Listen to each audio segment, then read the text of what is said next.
اور فرقہ واریت پر باقاعدہ کام ہو رہا ہے، اور مسلمانوں کو فرقوں میں تقسیم کر کے اور ان فرقوں میں آپس میں باہمی اختلافات کو ابھار کے مسلمانوں کو ایک دوسرے سے الگ کیا جا رہا ہے۔ یہ طاغوتی طاقتوں کی ہمیشہ سے کوشش رہی ہے، اور اس میں وہ کافی حد تک کامیاب رہے ہیں۔ خیبر پختونخوا میں مانسہرہ کے قریب ایک گاؤں ہے، اور اس خوبصورت گاؤں میں ایک خوبصورت مسجد ہے، کافی وسیع مسجد ہے، اور اس مسجد میں سب سے جو اہم بات ہے وہ یہ ہے کہ وہاں پر آج بھی سنی اور شیعہ مل کر نماز ادا کرتے ہیں۔ وہاں کے مقامی لوگوں نے بغیر کسی تحریر کے آپس میں یہ معاملات اس طرح سے تقسیم کیے ہوئے ہیں کہ فجر، ظہر اور مغرب کی اذان اہل تشیع دیتے ہیں، جبکہ عصر اور عشاء کی اذان اہل سنت والجماعت دیتے ہیں۔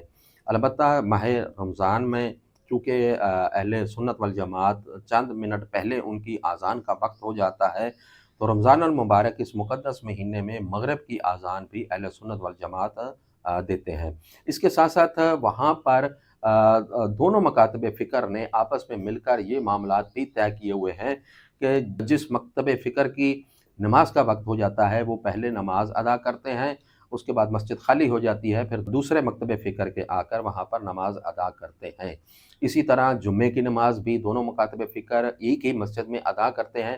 حالانکہ یہ مسجد اہل تشیع کی ملکیت ہے، لیکن بتایا جاتا ہے کہ آج سے تقریباً 100 سال قبل یہ مسجد تعمیر ہوئی تھی، اور جب یہ مسجد تعمیر ہوئی اس وقت سے لے کر آج کے دن تک یہاں پر دونوں مسالک نماز ادا کرتے ہیں، اور اسی ترتیب کے ساتھ اذانیں دی جاتی ہیں، اسی ترتیب کے ساتھ نمازیں پڑھی جاتی ہیں، اور وہاں پر فرقہ وارانہ تعصب نہ ہونے کے برابر ہے۔ یہاں تک کہ اہل سنت اور اہل تشیع کی آپس میں رشتہ داریاں بھی ہیں، اور یہاں پر ذرہ برابر بھی فرقہ وارانہ تعصب نہیں پایا جاتا۔ سنی شیعہ مل کر زندگی بسر کر رہے ہیں، ان کی آپس میں رشتہ داریاں ہیں، ان کی خوشیاں غمیاں سانجھی ہیں، اور یہاں تک کہ باہر سے آ کر کوئی ان کے اتفاق اور اتحاد کو نقصان نہیں پہنچا سکتا۔ انہوں نے شروع سے ہی طے کر رکھے ہیں کہ سنی شیعہ آپس میں ایک دوسرے کے مقدسات کا احترام کریں گے، کسی کی دل آزاری نہیں کریں گے، اور یہی دین اسلام ہمیں تعلیم دیتا ہے۔ اسلام کہتا ہے کہ مسلمان ایک جسم کی مانند ہے۔ اسلام کہتا ہے کہ فرقوں میں نہ بٹو، فرقوں میں تقسیم ہونے کی اسلام مخالفت کرتا ہے، اور اس وقت پاکستان کے اندر آج بھی تعصب فرقہ وارانہ بہت زیادہ پایا جاتا ہے، لیکن پاکستان ہی میں اس کی ایک جیتی جاگتی مثال بالکل آپ کے سامنے ہے۔ مانسہرہ کی یہ مسجد جہاں پر سنی شیعہ آج بھی مل کر ایک ہی مسجد کے اندر نماز ادا کر رہے ہیں۔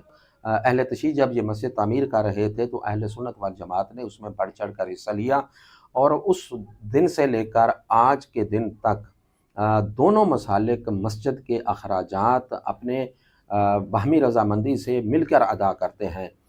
اس مسجد میں بارہا توسیع کا کام ہوا ہے، تو سنی شیعہ مسلمانوں نے مل کر اس مسجد کی توسیع میں حصہ لیا ہے، اور ہر ماہ جو اس مسجد کے اخراجات آتے ہیں، ماہانہ اخراجات، اس میں جیسے بجلی کا بل ہو گیا، دیگر مینٹننس کے اخراجات ہو گئے، وہ سنی شیعہ مسلمان مل کر ادا کرتے ہیں۔